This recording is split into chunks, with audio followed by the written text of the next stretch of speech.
What's up, everybody? Welcome back to the Live with Brandon Blakeney podcast. Of course, I am your host, Brandon Blakeney, aka Brandon Lee TV. You know I got another banger for you, so kick back, relax, and come take a ride with me. You are now locked into the Live with Brandon Blakeney podcast. Here is your host, Brandon Blakeney. So we know round 4, Chicago Sky, Indiana Fever, Caitlin Clark facing off against her rival Angel Reese once again with playoff implications, and after a slow start, the Fever absolutely dominated this contest. What we did notice though is it was a career high 31 points for Caitlin Clark. Angel Reese also got another double-double, but people are taking notice of the just shameless, they're not even trying to hide it anymore, y'all. This stat padding that Coach Teresa Weatherspoon as well as the Chicago Sky organization is doing for Angel Reese to, one, I think keep her in this Rookie of the Year race, even though it definitely doesn't feel like a race at this point. This is Caitlin Clark's award to lose, but they leave her in the game down 20 to get that double-double that she got, man. It's disgraceful. There might need to be an investigation. No, I'm playing. But seriously, though, this is just disgraceful, man. The stat padding is obvious. They're not even trying to hide it from us anymore. Initially, I defended it. I felt like, there wasn't much stat padding going on. Angel Reese just playing her game, just being physical, crashing the boards. I know she hasn't shot the best from the field. And she's got a lot of her own rebounds. But even if you took all those offensive rebounds away, like her missing her shot and following her own shot with a rebound, she would still be second in the WNBA in rebounding. So I'm not here to knock rebounding, and I am a fan of Angel Reese's approach to the game. She's tenacious. She's a dog. She's a competitor, and she wants to fight to the end. I'm not here to question her character or her commitment to the game. It's not that. But for them to clear the bench, y'all, the entire bench, take all the starters out, not even leave Camilla in the game, who it feels like they've been freezing out for some time, not even leaving her in the game. A player that needs the reps, that has played less amount of games than Angel, that needs that extra just playing time, experience, reps, like we said it. It felt like at times they froze Camilla out, man. I'm not going to hold y'all. And I just truly think that she deserves better.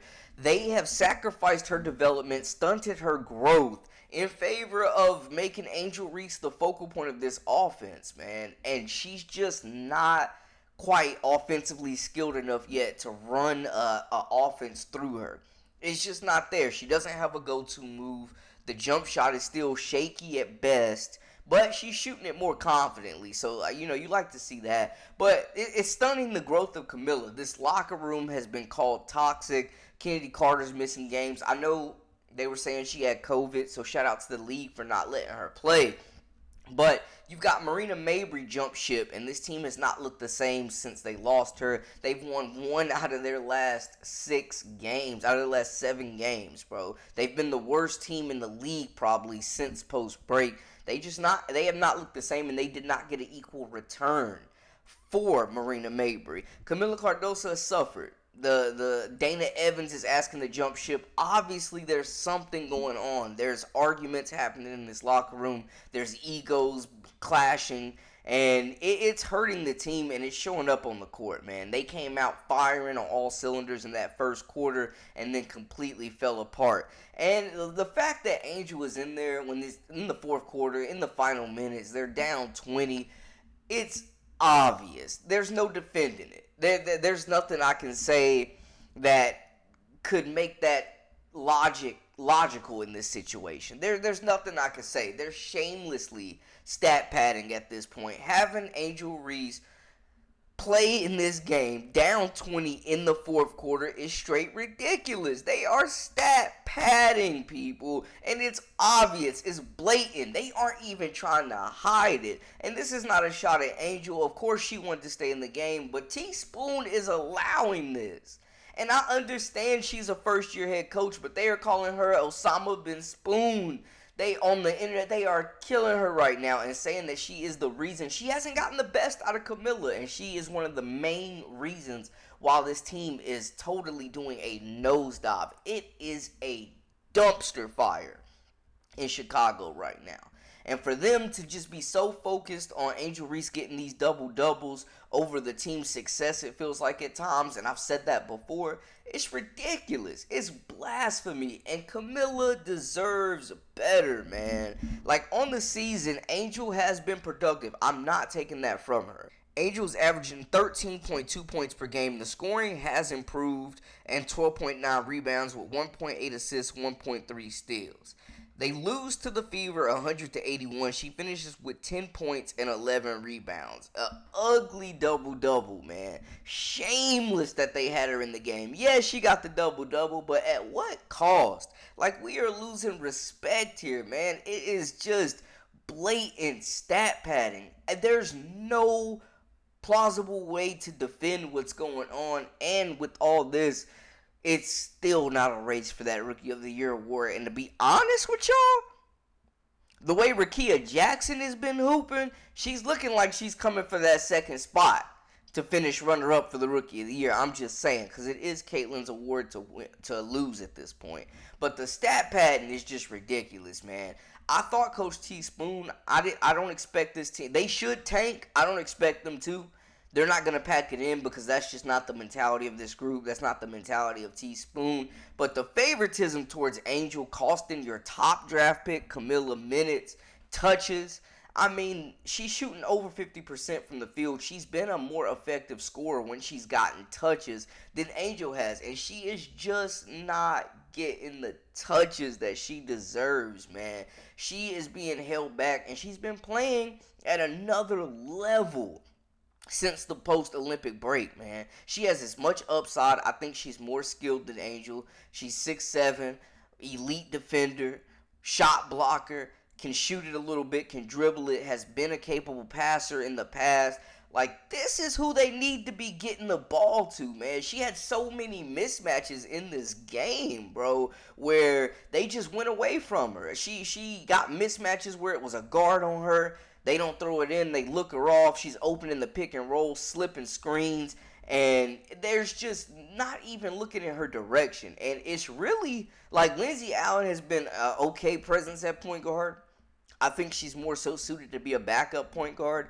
It shows you, though, when Camilla had Raven Johnson, a guard that was focused on actually getting people involved and getting Camilla to basketball, we saw what happens. She runs the floor hard. She was the focal point, led the South Carolina Gamecocks, the national champions, undefeated in scoring and rebounding. She has that impact. We have not really seen her play her best at the professional level, and I just don't know if that will happen under T-Spoon in Chicago with so many distractions, with the toxic energy, and with her being overshadowed by her rookie counterpart, Angel Reese, who the city has really embraced and who the team has really embraced. But it's left Camilla in the dark, and I think, for the next 2 seasons, 3 seasons, maybe, depending on how long she's there, man, it is going to stunt her development. And it's a shame because she has as much upside as any player in this class, and she deserves better, man. Cut the stat pad now. It's ridiculous at this point. Cut that nonsense out. We see what's going on. Stevie Wonder can see what's going on. It's obvious. It's blatant stat padding. It's disgusting. It really is, and it's a bad look, and it's making people not like Angel Reese more, which sucks because I think that she is a dope addition to the league and one of the faces of college or of women's hoops in general. But the stat pattern is insane. There's no denying it at this point. They can't deny it. Somebody needs to ask Coach T-Spoon straight up about it.